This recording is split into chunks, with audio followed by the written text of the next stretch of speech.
Kembali lagi di channel saya.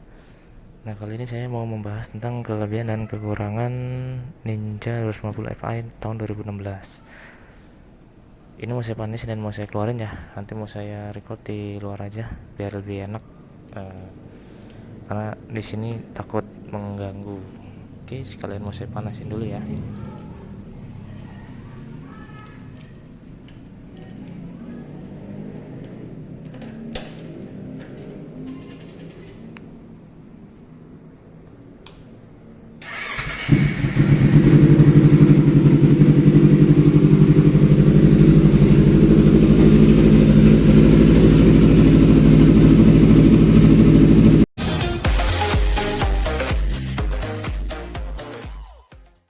Next ya, ini tentang plus minusnya Ninja 250 Fi ya. Nah, ini Ninja saya nih teman-teman. Saya udah eh, pakai ini kurang lebih sih hampir 2 bulan lebih lah ya pemakaian Ninja ini. Overall enak sih ya, secara saya belum pernah punya 250, baru kali ini. Jadi eh, banyak rasa yang beda lah yang saya rasakan dalam mengendarai motor ya. Apa sebenarnya sebelumnya sudah pernah menggunakan motor 250, cuman kan kalau punya tuh belum, baru kali ini. Dan saya kenapa pilih Ninja, saya udah perhitungan plus minusnya. Nah, sekarang saya bahas nih ya. Ini sepengetahuan saya aja, sebagai pemula lah pemakai Ninja 250. Mungkin banyak teman-temannya udah senior yang udah lama menggunakan Ninja, bahkan udah pakai moge-moge 1000 cc gitu tuh. Ya mohon dimaklumi gitu tuh, kalau memang ada salah-salah kata mohon dikoreksi ya di kolom komentar, terima kasih. Nah, untuk sepengalaman saya menggunakan motor Ninja 250 cc ini, itu yang pertama, mungkin banyak lah teman-teman yang merasakan enaknya apa ya, plus apa minusnya dulu ya. Minus aja dulu lah. Minusnya yang saya bahas, yang pertama itu maaf ya, ini di luar ya, di jalan raya, tapi tenang aja sih, saya apa namanya, eh, suaranya saya apa namanya, saya dekatkan ke mikrofon, jadi mudah-mudahan sih bisa kedengeran. Nah, ini minus yang pertama itu ada di tensioner ya, kalau nggak salah ya, ini nih.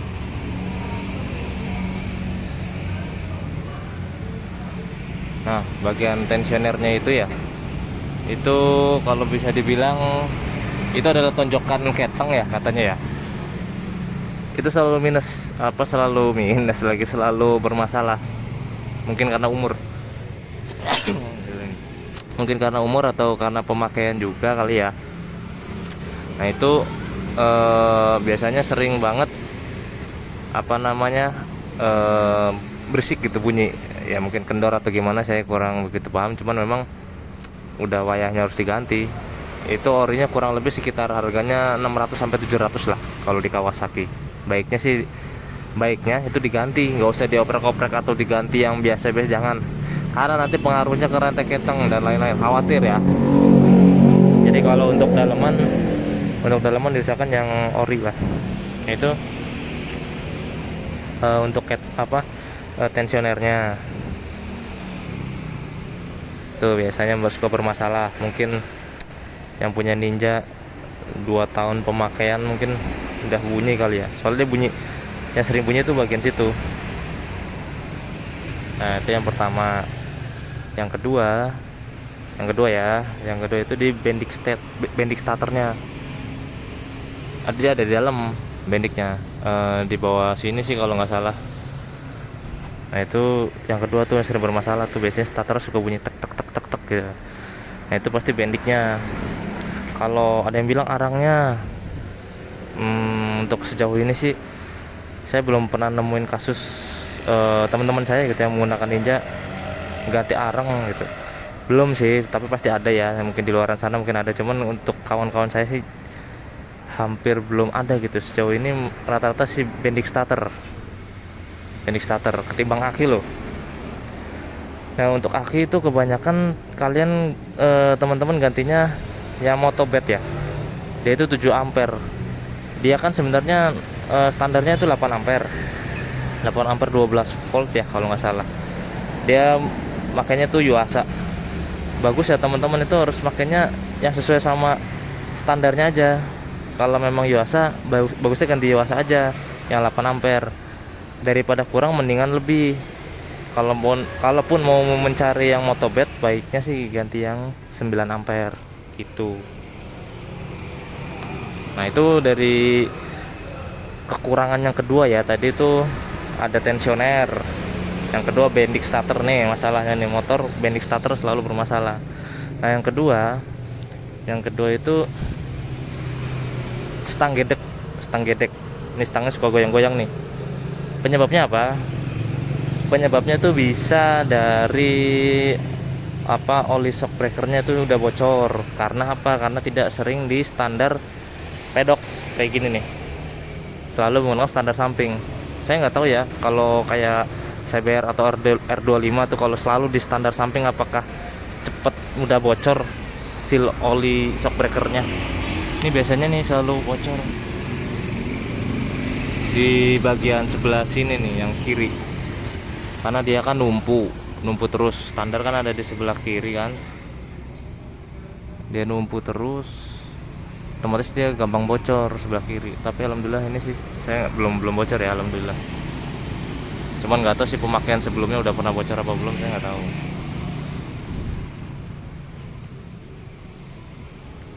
Itu yang ketiga. Sering gampang banget lah. Tapi saya nggak tahu kalau yang R25 atau CBR, saya nggak tahu.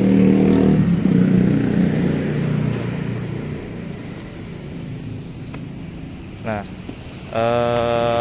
selanjutnya sih paling ya listrikan lagi, yaitu dari aki. Dia paling biasanya sih kalau standarnya biasanya awet-awetnya sih ada yang pernah nyampe 3 tahun, katanya ada yang pernah nyampe 3 tahun dengan aki standar gitu tuh. Tapi rata-rata sih 2 tahunan, bahkan ada yang cuma setahun setengah udah ganti ya. Permasalahannya dia tapi lebih kesering ke bendiknya ya ketimbang ke aki. Jadi kalau ada teman-teman bermasalah kelistrikan, dia nggak bisa starter, itu bukan aki. Jangan bilang aki nih, ini aki udah mau soak dan harus saya ganti. Rencana nanti mau saya ganti yang standarnya, yang Yuasa, karena ini kan akinya aki motobed ya. Aki motobed saya lupa sih dia yang berapa ampere sih, kayaknya sih yang 7 ampere deh, 7 ampere. Karena mungkin saya nggak tahu ya pengaruh apa enggak. Cuman waktu saya servis sih katanya nggak ngaruh. Jadi ini kan saya stop lamp belakangnya kan bukannya standar, dia model 3-in-1 gitu tuh ya. Yang di sini juga ada sen, tapi saya sengaja pasangin ini juga biar lebih kelihatan. Saya tuh nggak pengen ininya dihilangkan gitu tuh. Biarpun saya menggunakan motor kayak begini, saya tuh paling nggak suka terlihat aneh kalau memang ini doang. Jadi saya tetap pakaiin sepak bor belakangnya, berikut ya lampu sennya itu loh. Jadi lampu sen juga tetap saya pasang. Nah ciri-ciri aki soak ya, ciri-ciri aki soak itu seperti ini teman-teman. Dulu ya, tuh saya on kan dulu. Bisa kelihatan nggak ya nih kalau ciri-ciri aki mau soak itu bukan karena bendiknya ya. Nih kalau akinya soak nih kayak gini nih, tuh dia ketika dinyalakan tuh mati dulu, terus muter nyala lagi gitu tuh speedometernya. Itu ciri-ciri aki soak.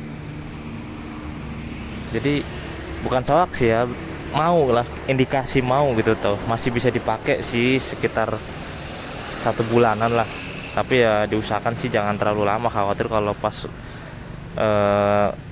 kalian di luar kota atau lagi di jalan pas berhenti mau beli minum atau apa, tiba-tiba pas mau dinyalain nggak bisa, wah bahaya itu. Makanya bagusnya sih lebih cepat lebih baik, tapi saya nunggu dana dulu karena pengen sekalian sih apa ganti aki, sekalian pengen ganti tensioner juga, karena tensionernya juga udah mulai melemah gitu kan, jadi makanya bunyi. Cuman saya belum tahu ya hasilnya seperti apa. Nanti mungkin akan saya bikinkan videonya juga ketika saya sudah beli tensionernya, saya ganti, kita pasang, ada perubahan atau tidak gitu tuh. Nah itu minus yang ke berapa tadi tuh? Tensioner 1, pendek 2, shock breaker karena bikin stang gedek itu yang ketiga, yang keempat aki ya. Terus minusnya lagi yang kelima itu kalau saya mungkin di handlingnya itu agak kurang. Ini minusnya Ninja, handlingnya agak kurang ya, mungkin karena rangkanya kali ya, pengaruh rangkanya dia itu apa ya, nyambung gitu loh. Jadi di tengah-tengah sini tuh dia stopnya tengah-tengah sini, terus nanti dari tengah-tengah sini disambung lagi ke sini gitu tuh. Itu yang mungkin bikin handlingnya jadi kurang enak kali ya, kayaknya sih, saya nggak tahu. Tapi selebihnya sih buat saya emang nggak begitu pengaruh sih, jujur seneng saya, karena kelebihan ini yang bikin saya jadi oke, ambil motor inilah. Oke, saya ambil motor ini gitu, kelebihan yang akan saya ungkapkan gitu tuh. Oke. Nah, sekarang kelebihannya ya. Kelebihan tadi kan kekurangannya tuh ada 5 ya, kurang lebih ada 5 gitu tuh. Tapi ya mungkin dari 5 itu adalah teman-teman tuh nggak merasakan gitu, paling cuma 1-2 ini doang saya mah, kalau yang lainnya enggak gitu ya. Itu opini masing-masing, setiap orang kan beda-beda gitu. Nah, ini opini saya. Nah, kalau kelebihannya, kalau buat saya yang pertama, aksesorisnya banyak ini motor, mantep banget tuh, makanya saya pilih ini. Terus yang kedua, lagi-lagi harga jualnya dia itu nggak begitu surut gitu loh ketimbang yang lain. Terus juga lebih gampang dijual lagi. Kenapa sih saya selalu bilang mau beli motor kok buat dijual lagi gitu? Ya karena namanya manusia ya, kita kan kadang ada aja rasanya pengen ganti gitu kan. Namanya motor atau handphone itu kan, kalau ada rezeki lebih kita pengen ganti gitu tuh ya. Syukur-syukur sih kalau memang rezekinya bener-bener berlebihan, bisa beli lagi gitu tanpa harus upgrade gitu tuh. Bahasanya sih upgrade lah, maksud saya ya saya sih jujur kalau ada rezeki sih pengen upgrade gitu tuh, jadi ZX25R pengennya gitu tuh. Cuman kan ya untuk saat ini belum ada lah gitu tuh. Ini aja udah cukup, udah lebih dari cukup malah gitu. Nah, dari itulah harga jualnya tuh. Yang pertama tadi aksesoris, yang kedua harga jual dia masih stabil. Terus yang ketiga adalah tampilan sih. Menurut saya selera ya. Kalau menurut saya sih tampilan Ninja ini keren banget sumpah. Pede memakai ini. Tapi itu selera. Terus kelebihannya lagi diantara yang lain untuk penggunaan Ninja ini, saya gitu tuh, terutama opini saya pribadi, selain tadi aksesoris sama harga jual, yaitu part-partnya sih ya, yang masih bisa dikanibalkan gitu tuh dengan part yang lebih murah. Contoh kayak bendik starter itu partnya bisa kita ganti dengan Bison atau Xeon. Terus kampas rem bisa dengan Vixen katanya. Saya sih belum pernah nyoba, saya masih pakai yang ori gitu tuh, cuman masih bisa diganti lah gitu tuh. Terus ya,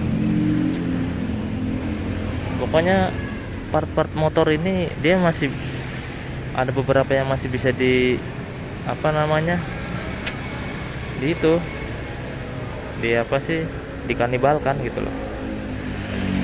Oh iya, saya lupa nih apa, eh kelebihannya lagi itu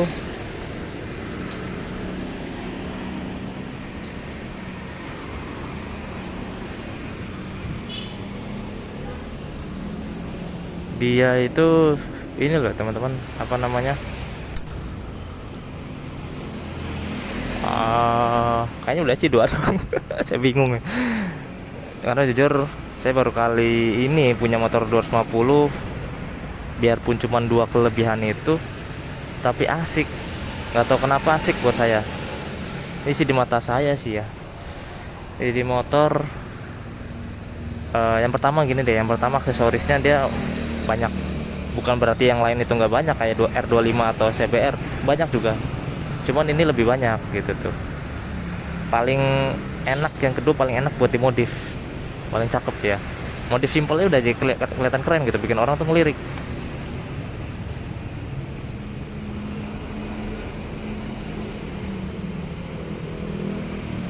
Nah, yang kelima, yang pertama kan tadi, aksesorisnya melimpah. Yang kedua modifikasinya tuh banyak apa, bagus gitu tuh. Terus karena aksesoris banyak, dia mau dimodif apa bagaimanapun tuh kelihatan keren. Terus yang ketiga, price-nya dia itu masih ada harganya gitu loh ya. Memang kalau dibanding CBR dia lebih mahal CBR, cuman peminat Ninja ini nggak tahu kenapa dia lebih banyak gitu loh. Dengan tadi ya, perbandingan kekurangannya ya, lebih banyak kekurangannya dibanding kelebihannya mungkin ya kalau di mata saya kan. Cuma tetap aja saya tuh nggak tahu kenapa lebih tertarik ngambil ini gitu tuh. Padahal kecepatannya juga, larinya dia nggak ada apa-apanya kalau dibanding sama R2. Nah, ada kekurangan lagi yang mau saya jelasin, tadi lupa ya. Kekurangannya yang itu, selanjutnya nih ada 6 ya. Satunya itu kuncinya tuh mudah bermasalah. Nah ini teman-teman, kuncinya tuh gampang udah bengkok loh.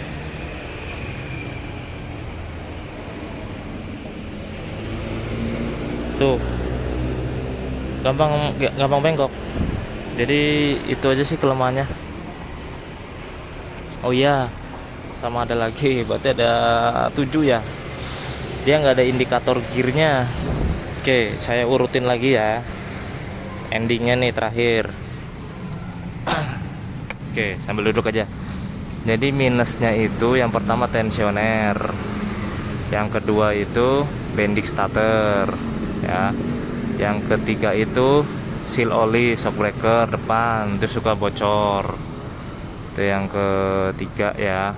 Yang keempat, aki itu suka banget, gampang shock lah gitu tuh. Tapi tergantung pemakaian juga sih, nggak selalu lah. Yang keempat itu nggak selalu, tergantung pemakaian juga. Kalau apik ya rajin, sering panasin ya aman aki. Cuma nggak tahu kenapa dia itu gampang banget, sering banget ganti aki gitulah. Itu yang keempat. Yang kelima itu kunci ini suka bengkok, nggak tahu dia tuh bahannya gimana gitu tuh. Jadi kalau udah bengkok, dia tuh mau dikunci stang tuh susah. Mau kunci stang, mau kontak on itu harus kita bengkokin lagi atau kita lurusin lagi biar baru bisa nyala tuh. Ini udah bengkok nih. Itu yang kelima. Yang keenam, dia nggak ada indikator gearnya ya. Kelebihannya, kalau untuk yang kelebihannya ada tiga lah. Aksesoris melimpah. Yang kedua, modifikasinya tuh bikin ganteng gitu tuh. Yang kedua ya. Yang ketiganya, lagi-lagi dari price-nya ya, harganya dia tuh stabil gitu loh. Harga jual stabil, harga beli juga masih stabil lah gitu tuh. Dibilang mahal ya nggak terlalu mahal, dibilang murah ya nggak terlalu murah juga. Dijual juga ya nggak begitu jauh lah, dan masih banyak peminatnya tuh. Oh iya, tadi kekurangannya ada 6. Ada lagi sih kekurangannya, handling ya, lupa saya handling. Jadi ada 7 ya. Oke, mungkin itu aja dari saya. Terima kasih buat teman-teman yang menonton. Mohon maaf nih kalau videonya masih amatir saya pembahasannya, tapi seenggaknya buat teman-teman yang mau beli Ninja, jangan ragu sama kekurangan yang tadi saya sebutin, kurang lebih ada 7. Itu sih buat saya nggak bermasalah. Saya justru dengan kekurangan saya tetap milih ini gitu tuh, karena setiap motor itu nggak ada yang sempurna. Baik Cyber atau R25 mereka juga ada kekurangan dan ada kelebihannya. Saya yakin pasti sama, lebih banyak kekurangannya mungkin daripada kelebihan. Saya yakin pasti ada, setiap motor itu lebih banyak kekurangannya daripada kelebihannya, tapi tetap kita pilih itu kan. Oke, mudah-mudahan bisa bermanfaat buat teman-teman yang ngambil Ninja. Jangan ragu, ini motor keren, harga jual bagus, asik buat dimodif-modif. Untuk yang minus-minusnya nggak usah takut, itu masih bisa diatasi, gampang kok, nggak susah kok, nggak sulit, nggak bakal bikin kita jebol kalau kita tahu indikasi minus-minusnya apa aja. Indikasi minusnya nggak terlalu susah kok, simple. Jadi nggak usah takut buat teman-teman yang mau ngambil Ninja, jangan ragu, ini motor keren. Oke, terima kasih. Salam CTG, assalamualaikum warahmatullahi wabarakatuh.